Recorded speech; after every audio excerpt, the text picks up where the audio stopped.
અમરેલીથી એક મહત્વપૂર્ણ સમાચાર સામે આવ્યા છે। અમરેલીમાં રાજુલાના નીંગળામાં પ્રેમ પ્રકરણ મામલે હત્યાના આરોપીઓ ઝડપાયા છે। પ્રેમ પ્રકરણમાં પ્રેમી યુવકની માતાની હત્યા થઈ હતી।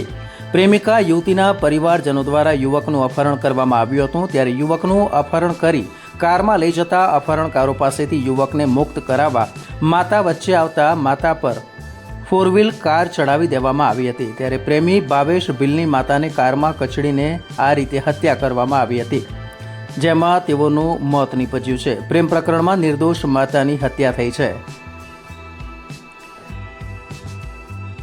પીપાવાવ પોલીસ દ્વારા કુલ મળીને 9 શખ્સો સામે અપહરણ તેમજ હત્યાનો ગુનો નોંધવામાં આવ્યો હતો। હત્યા અને અપહરણના ગુનાના 3 મહિલા સહિત 7 આરોપીઓને પોલીસે ઝડપી પડ્યા છે। Voice of Una, Hussain Bhadarka.